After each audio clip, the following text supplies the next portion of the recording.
আমার নবী বলছেন ফজরের নামাজের 2 রাকাত যে সুন্নাত আছে, এই 2 রাকাত সুন্নাত নামাজের মূল্য হচ্ছে জমিন থেকে আসমান পর্যন্ত যতটুকু জায়গা তত পরিমাণ সওয়াব। আপনি ফেয়ার এন্ড হ্যান্ডসাম বাদ দেন, আপনি ফেয়ার এন্ড লাভলি ম্যান বাদ দেন, গার্নিয়ার ম্যান বাদ দেন, আপনি ওই হাবিব তাসকিয়ারে গিয়ে আপনার ফেসিয়াল করা বাদ দেন, আপনি ফজরের নামাজে গিয়ে ওযুটা করেন না, তারপর দেখেন না আপনার চেহারার গ্লেজ কি কেমন মারে। আপনি হাজার হাজার টাকা ফেসিয়াল করেন, আপনি হাজার হাজার টাকা বিউটিশিয়ানকে দিয়ে দিচ্ছেন, দিয়েন না, এগুলো আপনি ফিলিস্তিনের ভাই বোনের জন্য রেখে যান, ঠিক কিনা কথা বলেন? আপনি লক্ষ লক্ষ টাকা বিউটিশিয়ানকে দেওয়ার দরকার নাই। আপনি 5 ওয়াক্ত 5 বার ওযু করেন না, আপনার চেহারা দেখলেই শত্রু কাবু হয়ে যাবে, ঠিক কিনা কথা বলেন? আমি কোন বিউটি পার্লারের বিরুদ্ধে মানুষ না ভাই। বিউটি পার্লার, বিউটিশিয়ান যারা কাজ করে এটা একটা প্রফেশন, তবে হ্যাঁ এটার অতিরঞ্জন যদি হয়ে যায়, স্বামীর জন্য সাজা জায়েজ। এর বাইরে আপনারা যা করেন, আমাদের মা বোনরা এই এলাকায় মহিলা আসেনি না, সব চলে গেছে, আছে।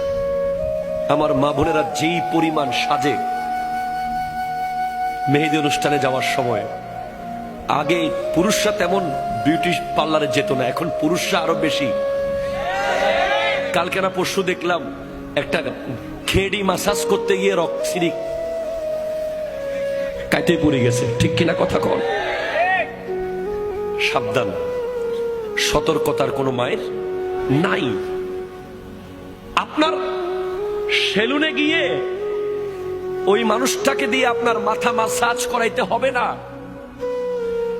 সায়েন্স বলছে আপনি জাস্ট অন টাইম নামাজ পড়েন, আপনার মাথা মাসাজ সিজদায় হয়ে যাবে। কথা জোরে বলেন না, ঠিক কিনা? আপনি সেলুনের ওই মানুষ, ওই ভাইকে আর 10-20 টাকা 50 টাকা এমনি দিয়ে দেন, এতে কোনো অসুবিধা নেই। কিন্তু আপনি মাথা মাসাজ, ঘেড়ি মাসাজ, রক পিঠ মাসাজ যেগুলো করান সেলুনে গিয়ে, এগুলো সব কিছুর সমাধান একটা প্যাকেজে আছে, নামাজের ভিতরে আছে। অ্যাকর্ডিং টু সায়েন্স আপনি যদি পারফেক্টলি নামাজে দাঁড়ান, শোনেন, যখন আমরা আল্লাহু আকবার বলে এভাবে হাত তুলি, আছে না নাই? আবার অনেকে তো হাত তুলে এভাবে, এর দূর দূরে যাওয়ার দরকার কি, কাছের তো কাছে যাই, এটা তো কাছে, কাছের থেকে কাছে মারি দিই, এর দূর দূরে আসলে তো বহুত দূর, প্রায় 3-4 কিলোমিটার দূরে আসতে হইতেছে। এটা করবেন না, পারফেক্টলি এখানে আসবেন অ্যাকর্ডিং টু সায়েন্স। আমি পড়ে বলছি আপনাকে, গবেষণা করে বলছি। কিতাবের নাম হলো সুন্নাতে মুস্তাফা এন্ড জাদিদ সায়েন্স, লেখকের নাম তারেক মাহমুদ চুইগাত। উনি গবেষণা করে লিখছেন, বিশ্বের কিছু অনেকগুলো বিজ্ঞানী গবেষণা করেছে নামাজ নিয়ে। যখন একজন বান্দা এভাবে হাত তুলে এখানে আঙ্গুল লাগায়, তখন তার 2 আঙ্গুলের সাথে কানের সাথে লেগে একটা বিদ্যুৎ আয়ন হয়, এবং এসে যখন নাভিতে হাতটা রাখে, নাভিতে পুরুষ হাত বাঁধা, এটা বিজ্ঞানসম্মত। গোটা শরীরের অসংখ্য সেল যেগুলো অলরেডি ঝিমিয়ে গেছে, ঘুমিয়ে গেছে সেল, এখানে আমাদের শরীরে লক্ষ কোটি সেল আছে। নামাজে যখন আপনি আল্লাহু আকবার বলে নাভিতে হাত রাখবেন, পুরুষরা সাথে সাথে গোটা শরীরের হাজার হাজার লক্ষ লক্ষ ঘুমন্ত সেল অ্যাক্টিভ হয়ে যাবে। আর যখন আপনি শুরু করে দেবেন আলহামদুলিল্লাহি রাব্বিল আলামিন আর রহমানির রহিম মালিকি ইয়াউমিদ্দিন إياك نعبد وإياك نستعين اهدنا الصراط المستقيم صراط الذين أنعمت عليهم غير المغضوب عليهم ولا الضالين।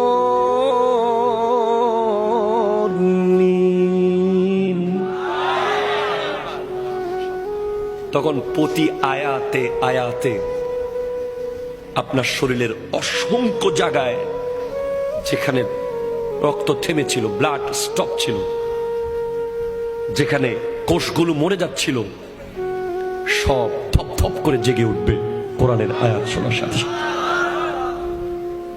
এজন্য যে সমস্ত মা বোনেরা নামাজ পড়ে ওদের সন্তান, আর যে সমস্ত মা বোনেরা নামাজ পড়ে না ওদের সন্তান, দুই সন্তানের মধ্যে আকাশ আর পাতাল বেশ কম থাকবে। আচরণে, ভদ্রতায়, নম্রতায়, ধৈর্যতে, সবকিছুতে পার্থক্য থাকবে। এমনিতে মায়ের বুকের দুধ, পৃথিবীর সমস্ত ভিটামিন মিনারেলস দুইটা পানির ভিতরে আল্লাহ দিয়েছেন, একটা জমজমের পানি আর একটা মায়ের বুকের দুধ। যেখানে আল্লাহ গোশতের ভিটামিন দিয়েছেন, মাছের ভিটামিন দিয়েছেন, এ টু জেড সব ভিটামিন মিনারেলস আল্লাহ দিয়েছেন জমজমের পানিতে আর মায়ের বুকের দুধে। এমনিতেই ওই দুধের মধ্যে আল্লাহর দেওয়া নিয়ামত তো আছেই, পাশাপাশি মা যখন সিনার মধ্যে হাত রেখে নামাজ পড়তে থাকে, কোরআন তেলাওয়াতের মাধ্যমে আরো বেশি শক্তিশালী হয় মায়ের বুকের দুধ। ওই দুধ যখন সন্তান পান করে ওই সন্তান আল্লাহর ওলি হয়ে যায়। ওই সন্তান জগতের শ্রেষ্ঠ ব্যক্তিত্ব হয়ে যায়। ওই সন্তান সমাজ সেবক হয়। ওই সন্তান ধৈর্যশীল হয়। যে সমস্ত মারা নামাজ পড়ে পড়ে সন্তানকে দুধ পান করায়। আব্দুল কাদের জিলানী রহমতুল্লাহ আলাইহি, ওনার মা ওনাকে পেটে রাখা অবস্থায় সব সময় কোরআন তিলাওয়াত করতেন। দুনিয়াতে আসার পরেও কোরআন তিলাওয়াত করতেন বলে আব্দুল কাদের জিলানী রহমতুল্লাহ আলাইহির একটা স্পেশালিটি হলো উনি মায়ের পেটে সেহেরি খেয়েছেন, দুনিয়াতে এসে ইফতার করেছেন। এটা আপনাকে মানতেই হবে ভাই, কারণ আমি এমন কিতাব থেকে বলছি বাহাজাতুল আসরার, যেটার দলিল সনদ অত্যন্ত মজবুত। সুবহানাল্লাহ জোরে পড়েন। এরপর যারা তাহাজ্জুদ পড়বে, আমি তো বলেছি আল্লাহর মোবাইল নাম্বার লাগবে আপনাদের, কথা বলে লাগবে কিনা বলেন না। রব্বুল আলামিনের একটা মোবাইল নাম্বার আছে। আমাদের কওমি ঘরানার এক হুজুরের মুখে আমি শুনেছি, আমার খুব ভালো লেগেছে কথাটা। উনি বলছেন আল্লাহর মোবাইল নাম্বার হচ্ছে 222। তাহলে কেমনে? রাতের 2টা বাজে 2 রাকাত তাহাজ্জুদ, 2 ফোঁটা চোখের পানি। রাতের 2টা বাজে 2 রাকাত তাহাজ্জুদ, 2 ফোঁটা চোখের পানি। আল্লাহর সাথে আপনার কথা শুরু হয়ে যাবে। আরে ভাই, আপনি যদি আমার বছরে একবার ফোন দেন, আমি কি চিনবো আপনাকে? চিনবো না ভাই, বিশ্বাস করেন চিনবো না, কষ্ট হবে। অ্যাক্সেস রোড দিয়ে এসে একটা বড় দোকান ছিল, নাম ছিল নিউ ফুডস কর্নার। ওই দোকান বরাবর যে মাঠ, মাঠের এক কোনায় 10-12 জন স্মার্ট যুবক ভাই ওয়াজ শুনতেছিল। এইভাবে করে আপনাকে বুঝাইতে হবে আমাকে, তখন আপনি চিনবো। আর যদি আপনি আমারে মাসে একবার ফোন দেন, আমি তখন ফোন দেওয়ার সাথে সাথে মোটামুটি চিনে যাব। যদি সপ্তাহে একবার ফোন দেন, আমি লাইন কেটে ব্যাক করব। যদি ডেলি একবার ফোন দেন, আমি বলবো দোস্ত তুই দাঁড়া, আমি আসতেছি। ঠিক কিনা কথা বলেন? দুনিয়ার নিয়ম। আপনি আল্লাহর সাথে ফজরে 4 রাকাত পড়েছেন, জোহরে 12 রাকাত পড়েছেন, আসরে 8 রাকাত পড়েছেন, মাগরিবে 7 রাকাত পড়েছেন, এশায় 15 রাকাত পড়েছেন। সম্পর্ক কাছে যাচ্ছে। রাত্রে দেখবেন আপনি ঘুমাইতে পারতেছেন না, ছট করে উঠে গেছেন 3টে বাজে, কে যেন আপনাকে ডাকছে। তাহাজ্জুদ পড়েছেন, বলেন আল্লাহ কি আপনাকে ওলি না বানিয়ে রাখবে? আয় বান্দা, আর থাকিস না, বন্ধু হয়ে যা। অ্যাকর্ডিং টু সায়েন্স, সমাজের যে নেতা হবে, কি হবে? জোরে কয় না, কি হবে? মসজিদের যিনি সভাপতি হবে, এলাকার মহল্লার যিনি সর্দার হবে, যিনি দেশের শাসক, সমাজের শাসক, ইউনিয়নের শাসক, জেলার শাসক, উপজেলার শাসক, অ্যাকর্ডিং টু সায়েন্স তাকে তাহাজ্জুদ গুজার বান্দা হওয়া উচিত, ঠিক কিনা বলেন? তাহাজ্জুদ নিয়ে গবেষণা করেছে আমেরিকার একদল বিজ্ঞানী। তারা বলছে এটা কি সিস্টেম, রাতের মাঝরাতে ঘুম থেকে উঠে যাওয়া, এটা কি শরীরের জন্য কোনোভাবে ভালো হতে পারে? তখন তারা এক দলকে ঘুম পাড়িয়ে রেখেছে আর এক দলকে ঘুম থেকে তুলে দিয়েছে তাহাজ্জুদের টাইমে, দুইটা দল। পরে দেখা গেছে যারা তাহাজ্জুদের টাইমে ঘুম থেকে উঠে যায় তাদের ডিসিশন নেওয়ার ক্ষমতা সবচেয়ে বেশি অ্যাপ্রোপ্রিয়েট হয়। আমার নবী 63 বছর জিন্দেগিতে আমাদের 63,000 বছরের কাজ করে গেছেন, ঠিক কিনা বলেন না? কেমনে পারলেন? হ্যাঁ, উনি নবী, ওনাকে আল্লাহ ক্ষমতা দিয়েছেন, কিন্তু আমার নবীজির জন্য তাহাজ্জুদ ফরজ ছিল। একটা মানুষ যখন তাহাজ্জুদ পড়বে সে কোনোদিন লাইফে রং ডিসিশন নিতে পারবে না। তার ব্যবসা লস হয়ে যাবে, সে সুইসাইড করবে না। হাজারো মেয়ে তাকে ছেড়ে চলে যাবে, সে হাত কেটে ফেলবে না। কথা বলেন ঠিক কিনা? তার সম্পদ নষ্ট হবে, সন্তান মারা যাবে, তার লাইফে যতই ঝড় আসুক, তাহাজ্জুদের মজা একবার যে পেয়েছে। সমাজে যে সিদ্ধান্ত নেওয়ার মিটিং হলে 100 জন তাহাজ্জুদ ছাড়া নামাজ যে সিদ্ধান্ত দেবে ব্যক্তি, আর একজন তাহাজ্জুদ পড়নেওয়ালা ব্যক্তির সিদ্ধান্ত ওই 100 জনের চেয়ে বেশি নিখুঁত হবে। আমাদের সমাজের এখন লিডার যারা হয় তারা তো তাহাজ্জুদ তো দূরের কথা, কথা কয় না, ঠিক কিনা কথা কয় না? এজন্য নেতৃত্বে যারা থাকবে তাদের তাহাজ্জুদ পড়া দরকার, যাতে তারা সিদ্ধান্ত দেওয়ার সময় জনগণের কল্যাণে, দেশের কল্যাণে, সমাজের কল্যাণে সিদ্ধান্ত দিতে পারে, ঠিক কিনা কথা বলেন?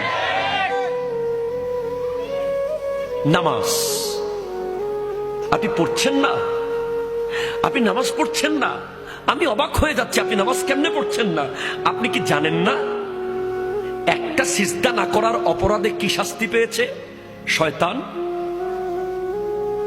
কয়টা সিজদা? জোরে কর না, কয়টা? তাও আল্লাহকে না, আল্লাহর নবী আদম আলাইহিস সালামকে। একটা সিজদা করে নাই, অহংকার করেছে, বিনিময়ে জান্নাত থেকে আল্লাহ বের করে দিয়েছে তাকে। কিয়ামত পর্যন্ত লানত প্রাপ্ত শয়তান।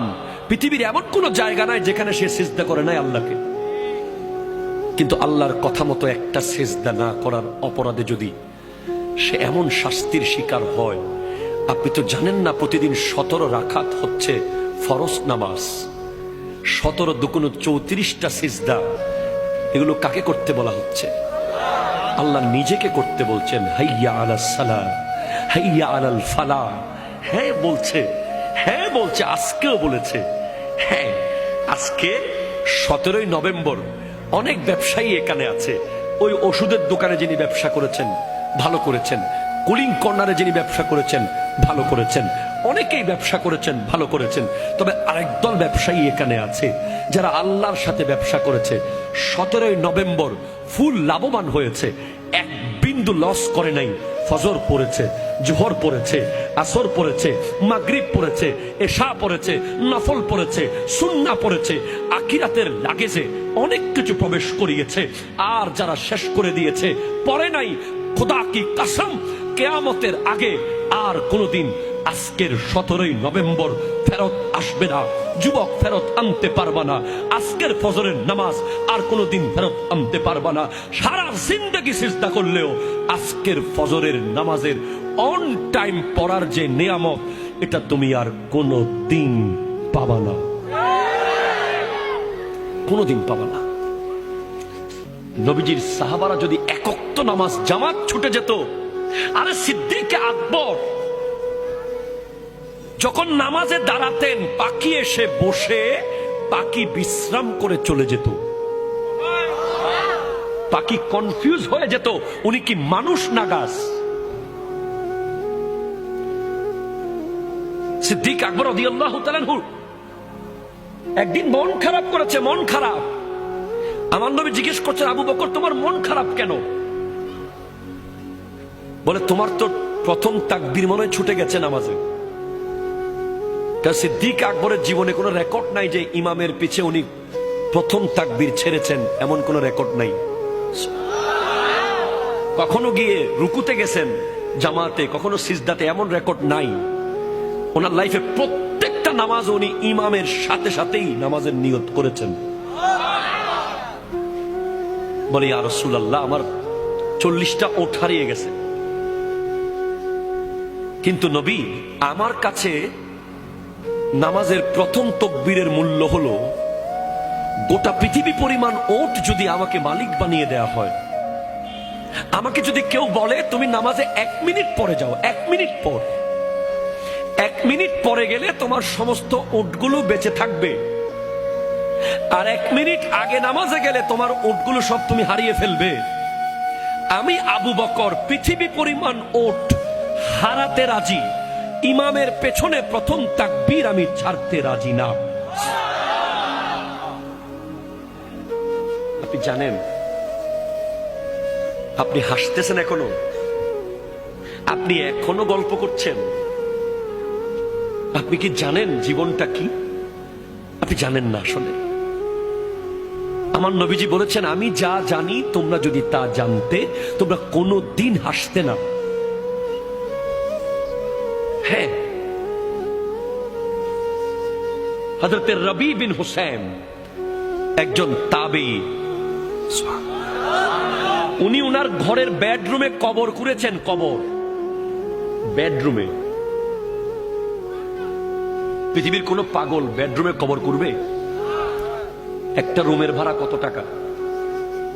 আমরা তো শহরে ঘর বানানোর সময় জানাজার লাশ বের হওয়ার জন্য জায়গাও রাখি না।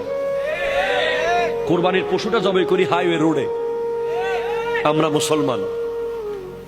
আর আল্লাহর নবীর কলিজার টুকরা সাহাবাদেরকে যারা দেখেছেন, তাবেঈনদের একজন রবি বিন হুসাইন, উনি ওনার ঘরের বেডরুমে কবর করেছেন। কেন জানেন? এই শুনেন, 1 মিনিটের জন্য কখনো যদি আল্লাহর ধ্যান থেকে ওনার মন দুনিয়ার দিকে আসতো, উনি সাথে সাথে ওই কবরে ঢুকে যেতেন। ঢুকে গিয়ে উপরে দরজা বন্ধ করে দিতেন, বন্ধ করে ঘন্টার পর ঘন্টা কবরে শুয়ে শুয়ে কান্না করতেন। যখন মনে হতো যে আল্লাহ বোধহয় এবার মাফ করেছে, কি উনি সুদ খান নাই, ঘুষ খান নাই, জুলুম করেন নাই, মিথ্যা বলেন নাই, গীবত করেন নাই, শুধু 1 মিনিটের জন্য দুনিয়ার দিকে মন গেছে, উনি কবরে ঢুকে গেছেন। ওনাকে জিজ্ঞেস করা হয়েছে, তোমাকে এরকম আখিরাতের প্রতি ভয় কে কে তোমাকে এমন আখিরাত মুখী করলো? উনি বলছেন, কামারের দোকান। আমি রবি যখন কামারের দোকানের পাশ দিয়ে যাচ্ছিলাম, আমি দেখছিলাম বড় বড় লোহার কদ্দা আগুনে গলে যাচ্ছে। তখন আমি ভাবলাম, লোহা যদি দুনিয়ার আগুনে জ্বলে পুড়ে গলে যায়, আমার হাতের চামড়া তো অনেক নরম, আমি জাহান্নামের আগুনে কিভাবে জ্বলবো? আপনি কি জাহান্নামের আগুন সম্পর্কে জানেন? হাদিসে পাকে আছে, জাহান্নামের আগুন 3000 বছর ধরে জ্বলছে। 3 ঘন্টা আগুন লাগলে এখানে সব ছাই হয়ে যাবে। কন্টিনিউ 3 ঘন্টা যদি আগুন কন্টিনিউ থাকে, আর জাহান্নামের আগুন 3000 বছর ধরে জ্বলছে, কিয়ামতের মাঠে জাহান্নামের আগুন দৌড় মারবে। জাহান্নাম চিৎকার করবে, আল্লাহ আমার খানা দাও, বেনামাজিদেরকে দাও। গাই, জাহান্নামে একটা গর্ত আছে, গাই গাই, ওই গর্তের নাম গাইয়ুন। ওই গর্ত বেনামাজিদের দিকে দৌড় দেবে, দৌড় দেবে। 70,000 ফেরেশতা শিকল দিয়ে ধরে রাখবে ওই জাহান্নামকে টেনে। তখন জাহান্নাম ঠান্ডা হবে একটা জিনিস দিয়ে, সেটা হচ্ছে নামাজি বান্দাদের চোখের পানি। যারা নামাজ শেষে মোনাজাতে চোখের পানি ফেলে, ওই পানিগুলো যদিও টাইলসে পড়ে যায় মনে করেন না, ওগুলো আল্লাহ রিজার্ভ ফান্ডে রেখে দেন। ওই পানিগুলো এভাবে জাহান্নামকে ছিটিয়ে দেওয়া হবে। জাহান্নাম মুহূর্তের মধ্যে ঠান্ডা হয়ে যাবে। নামাজের কত মূল্য হলে হযরতে ফাতেমাতুজ জাহরা রাদিয়াল্লাহু তাআলা আনহা আমার নবীজির কন্যা একটা সিজদা করতেন তাহাজ্জুদের ফজর হয়ে যেত। উনি আল্লাহর কাছে শুধু চাইতেন, আল্লাহ একটা লম্বা রাত আমাকে দিও, আমি একটু মন ভরে তোমাকে সিজদা করব। নামাজের কত মূল্য হলে ইমাম হোসেন রাদিয়াল্লাহু তাআলা তলোয়ারের নিচে নামাজ পড়েছেন, আর 10 মিনিট পরে নামাজ পড়লে উনি সমস্ত ইয়াজিদ বাহিনীকে কেটে ফেলতে পারতেন। কিন্তু না, যেই তলোয়ার গাজর মূলার মতো কাটতেছিল ইয়াজিদিদেরকে, সেই তলোয়ার হঠাৎ থেমে গেল মসজিদের আজানে। উনি নামাজে দাঁড়িয়ে গেছেন। কবর ডেকে ডেকে বলছে আমাদেরকে, কবর ডেকে ডেকে বলছেন, কবরস্থানে গিয়ে একটু শোনেন না। আল্লাহ আমাদেরকে সেটা শোনার ক্ষমতা দেয়নি বলে আমরা শুনতে পারতেছি না কবরের আওয়াজ, কিন্তু আমার নবী শুনেছেন, আমাদেরকে বলেছেন কবর প্রতিদিন 10টা বাক্য বলে বলে ডাকে। তার মধ্যে 1 নম্বর, তাসআ আলা জাহরি ওয়া মাসিরুকা ফি বাতানি, আমার পিঠের উপরে দৌড়াদৌড়ি করতেছিস তোরা, এত অহংকার। আমি কবরের পিঠের উপরে এত ভাবসাব তোর, কিসের এত অহংকার তোর? ওয়া মাসিরুকা ফি বাতানি, কালকে আমার পেটে তুই আসবি, কালকে, ঠিক কিনা কথা বলেন না? কালকে আসবি আমার পেটে তুই, কবর বলছে। 2, ওয়াত্তাসআ আলা জাহরি ওয়া তুআজ্জাবা ফি বাতানি, আমার পিঠের উপরে গুনাহ করছিস, আমার পেটে তোকে আসতে হবে। কবর বলছে ওয়াতানদিমু আলা জাহরি, আমার পিঠের উপরে হাসি ঠাট্টা মজাক করছিস, ওয়াতাবকি ফি বাতানি, আমার পেটে তোকে কাঁদতে হবে। হ্যাঁ, জি, না না না, মুসলমানের ছেলেকে আল্লাহ হাসতে বানায় নাই। মুসলমানের ছেলে এক লাইন অযথা কথা বলতে পারে না। কোরআন বলেছে ডাক্তার সফল বলেনি, কোরআন ইঞ্জিনিয়ার সফল কোরআন বলেনি, পলিটিশিয়ান সফল কোরআন বলেনি, ব্যারিস্টার সফল কোরআন বলেনি। কোরআন বলছে কাদ আফলাহাল মুমিনুন, মুমিনরাই সফল, মুমিনরাই সফল, মুমিনরাই সফল, ঠিক কিনা বলেন না? কোরআন বলে নাই বাড়িওয়ালারা সফল, কোরআন বলে নাই গাড়িওয়ালারা সফল, কোরআন বলে নাই পিএইচডিরা সফল, কোরআন বলে নাই অমুক সফল। কোরআন বলেছে কাদ আফলাহাল মুমিনুন, মুমিনরাই সফল। মুমিন কে? কে মুমিন? আল্লাযীনা হুম ফি সালাতিহিম খাশিউন, যারা হৃদয় দিয়ে নামাজ পড়ে, যারা কলিজা দিয়ে নামাজ পড়ে, নামাজে গেলে দুনিয়ার কথা যারা ভুলে যায়। ওয়াল্লাযীনা হুম আনিল লাগযি মুরিদুন, যারা এক লাইন অযথা কথা বলে না। ওয়াল্লাযীনা হুম লিযাকাতি ফাইলুন, যারা জাস্ট টাইম যাকাত দিয়ে দেয়। ওয়াল্লাযীনা হুম লিফুরুজিহিম হাফিজুন, যারা লজ্জাস্থানকে হেফাজত করে। জীবনের মহামূল্যবান সময় চলে গেছে। মুসলমানের ছেলেরা যেন নামাজ পড়তে না পারে, এজন্য সমস্ত রকমের আয়োজন করে রেখেছে ইহুদি খ্রিস্টানরা, ঠিক কিনা কথা বলেন? মুসলমানের ছেলে যেন নামাজ পড়তে না পারে, এজন্য নেইমার আর ক্রিস্টিয়ানো রোনালদোকে কিনেছে সৌদি আরব, ঠিক কিনা কথা ধরে বলেন? আজকের সৌদি আরবের নিউজ দেখেন আপনারা, রিয়াদে কাবা ঘরকে স্ক্রিনের মধ্যে রেখে বেগানা নারী নাচতেছে। মুসলমানের ছেলেকে ধ্বংস করে দেওয়ার জন্য প্রতিদিন গেম তৈরি হচ্ছে, প্রতিদিন সফটওয়্যার তৈরি হচ্ছে, প্রতিদিন ব্যাটিং সাইট তৈরি হচ্ছে, প্রতিদিন প্রতিদিন কিছু না কিছু হচ্ছে। মুসলমানের ছেলেকে মসজিদ থেকে গলা ধাক্কা দিয়ে বের করতে হবে না, একটা জিন্সের প্যান্ট মুসলমানের ছেলেকে বের করে ফেলেছে মসজিদ থেকে। হ্যাঁ, আমার কথা বিশ্বাস না হলে আপনি গবেষণা করেন না। যেদিন থেকে জিন্সের প্যান্ট এসেছে সেদিন থেকে শত শত যুবক নামাজ থেকে দূরে চলে গেছে। কেন? কারণ ওই প্যান্ট পরে সে বসতে পারে না, ঠিকভাবে প্রস্রাব করতে পারে না, পরে বলে হুজুর আমার প্যান্টের সমস্যা।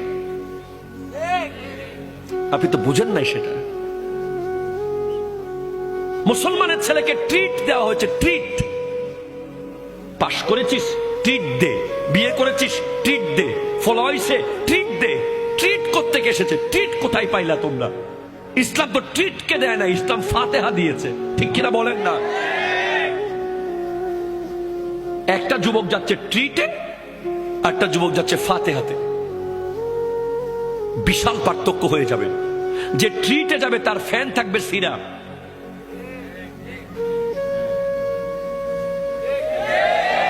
টাকা দিয়ে ছেঁড়া প্যান্ট মুসলমানের ছেলেরা কিনেছে, লজ্জা লেগেছে, লজ্জা, ঠিক কিনা কথা বলেন? মাথা হেট হয়ে গেছে।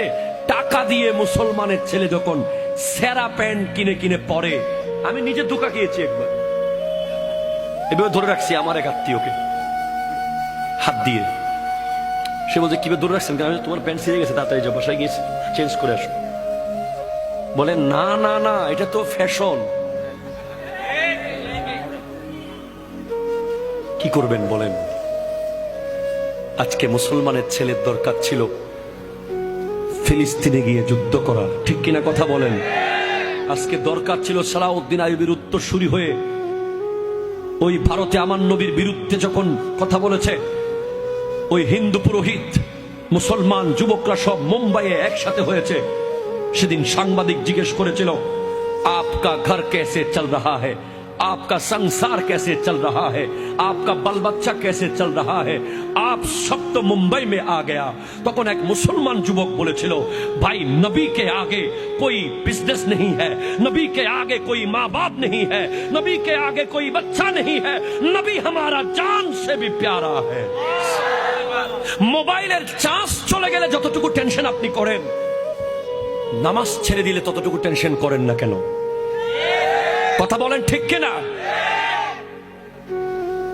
ফেসবুক লক হয়ে গেলে আপনার টেনশনে খাবার দাবার বন্ধ হয়ে যায়। আপনি আবার নবীর সামনে দাঁড়াতে পারবেন? আপনি আল্লাহর সামনে কেমনে দাঁড়াবেন? আল্লাহ তো আপনার পক্ষে গিয়ে ফেরেশতাদের বিরুদ্ধে গিয়েছিল। আল্লাহ বলছেন, ইন্নী জাইলুন ফিল আরদে খলিফা, আমি জমিনে আমার খলিফা বানাবো, মানুষ বানাবো। ফেরেশতারা বলছে, আতাজালু ফিহা মান ইউফসিদু ফিহা ওয়া ইয়াসফিকু দিমা, আপনি কাদেরকে বানাবেন যারা জমিনে গিয়ে মারামারি কাটাকাটি করবে তাদেরকে?